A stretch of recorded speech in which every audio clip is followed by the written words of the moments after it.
अस्सलाम वालेकुम वरहमतुल्लाहि वबरकात।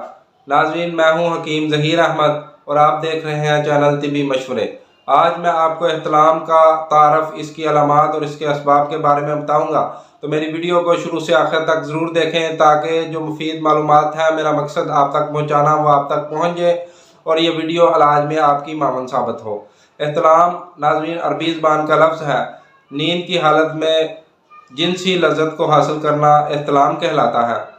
जब इंसान नींद की हालत में किसी से जिनसी लज़्ज़त हासिल करता है या उसको इस तरह के ख्वाब आते हैं, तो ख्वाब की हालत में ही उसकी मनी जो है वो खारिज हो जाती है, जिसके असरात कपड़ों पर नुमायाँ देखे जा सकते हैं।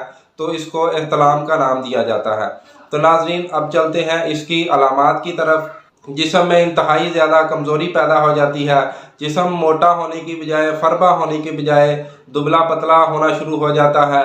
पिंडलियों में दर्द रहता है, कमर में अक्सर दर्द रहता है, पट्ठों में खिंचाव हो जाता है, कब्ज़ और गैस की शिकायत होती है। इसका सबसे बड़ा नाज़रीन नुकसान ये है कि स्पर्म जो है, जो जिनसी तौलीद के लिए अल्लाह पाक ने जिस्म में वदियत किए हैं, वो बहुत ही कम होना शुरू हो जाते हैं। और जिसका नुकसान ये होता है कि शादी के बाद औलाद नहीं होती और इंसान मुख्तलिफ़ किस्म की मुगल्लज़ अद्वियात को इस्तेमाल करता है। तो मेरे पास बहुत से मरीज़ इस तरह के आते हैं, तो मैं उनसे यही पहले सवाल पूछता हूँ कि आपको पहले कभी एहतलाम की शिकायत तो नहीं थी। इसी तरह हाफ़ज़ा के मरीज़ भी, हाफ़ज़ा कमज़ोर हाफ़ज़ा के मरीज़ भी मेरे पास आते हैं। तो उनसे गैर शादीशुदा होते हैं, उनसे मैं यही सवाल करता हूँ कि भाई आपको कहीं एहतलाम की शिकायत तो नहीं? तो उनमें से अक्सर को एहतलाम की शिकायत ही होती है।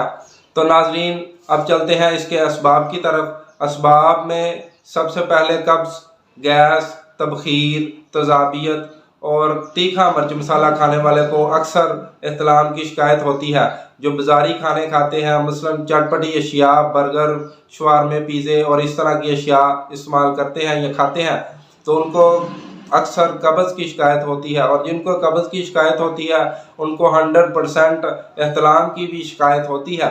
तो बाज़ लोगों को तो कब्ज़ के साथ ही जो पखाना आता है, पखाने के साथ ही मनी के कतरे आने शुरू हो जाते हैं। तो ये भी एक एहतलाम की किस्म है।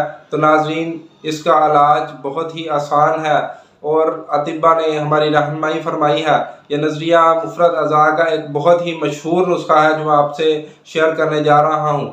मैंने कई मरीज़ों पर बना के इस्तेमाल करवाया है। इसके अल्लाह के फजल से 100% 100% नताइज हैं।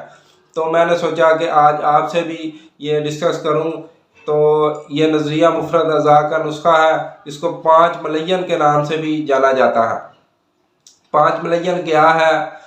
सना मक्की 80 ग्राम, सुंड 50 ग्राम, नशादर 30 ग्राम, ठीकरी नशादर जो है आम पंसारी से मिल जाता है, वो आपने 20 ग्राम लेना है। और काली मिर्च जो है वो 10 ग्राम लेनी है। ये तमाम अशिया को आपने बारीक सफ़ूफ की तरह पाउडर कर लेना है।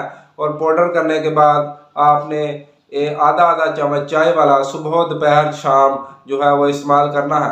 नाज़रीन, जैसा कि मैं दूसरी वीडियो में भी बार बार आपसे ये रिक्वेस्ट करता हूँ कि जो अद्वियात आप तैयार करते हैं उनसे तिनके और कंकर वगैरह अच्छी तरह उठा लें।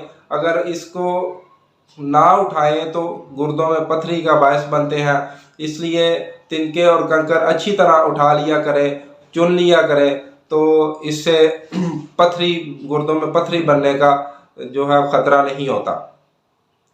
तो इसको आप बनाना है 3 टाइम, सुबह, दोपहर, शाम आपने बना के तो आधा आधा चम्मच चाय वाला आपने इस्तेमाल करना है नीम गर्म पानी के साथ।